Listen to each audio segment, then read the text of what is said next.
consumer math concept has to deal with tax, and that's how our government earns their money, getting their tax. And they tax products that we buy. So the first example, we want to find the tax of the following. If you pay $2 for something that has 7.125% tax. Notice all I want to do is find the tax. It doesn't tell me how much total am I going to pay. So same strategies as we did previously. You can do percent times amount, so 7.125% times 2. 7.125% times 2 is 0.14. Remember, this is money, so you round to the nearest cent. So this says that my tax on this $2 item will be 14 cents.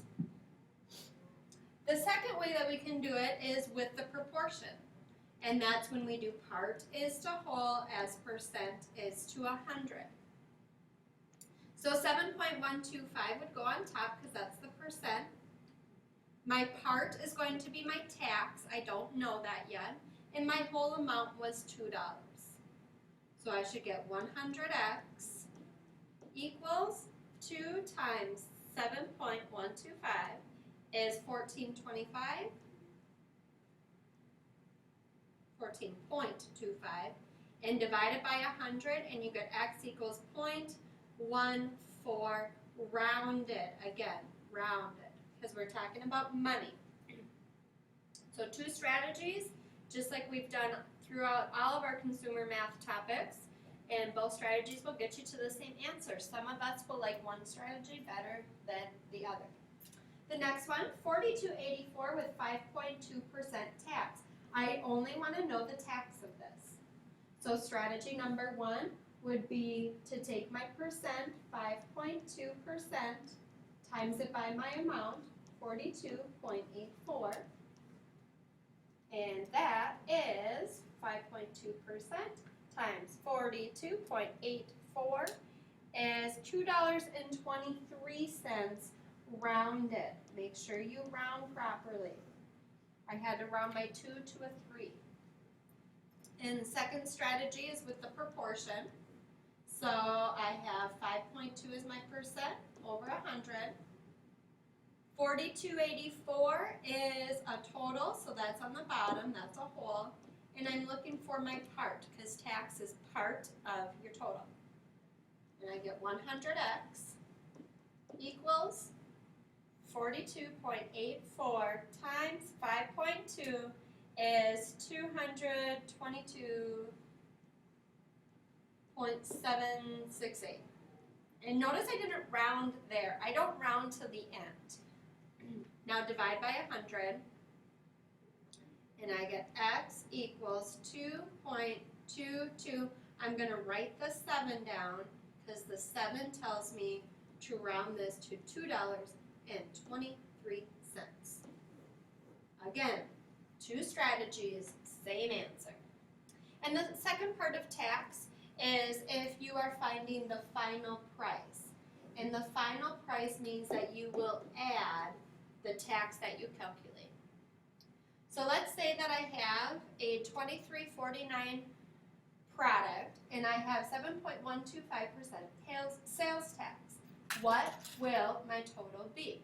So the first thing I need to know is my tax. So strategy 1 would be to go 23.49 times the percent, 7.125%.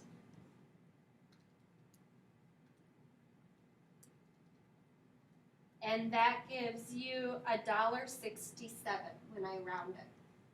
So that's how much tax I have. So then my final price I need to add. So my final is going to be 23.49 plus 1.67. So 1.67 plus 23.49 is 25.16. And that'll be my final price on that. Strategy 2, again, proportion, and then you have to add your proportion. So really the proportion's just telling us our tax, and then we add it. So 7.125 over 100. My total was the 2349. I'm looking for my part. 7.125 times 23.49 is a big number. 100x equals 167 point, I'm going to go ahead and round it here, 0.37. Divided by 100 and you get x equals, when I round for money, $1.67. Notice it's the same as right there. And then you have to add. So my total, my final price, will be $23.49 plus 1.67, which we calculated as $25.16. Okay, and my last one, I'm just going to do strategy number 1 on my last one here because it's a little bit faster. $35.99 with a 3.09% sales tax. So my tax is 35.99 times 3.09%. So 35.99 times 3.09% is 111. When I round it, remember it's money. So my final price, you have to add $35.99 plus 111.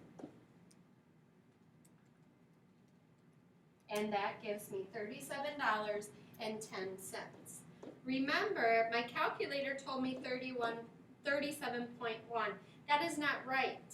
Remember that we were talking about money, and we have to show the cents. It's 10 cents.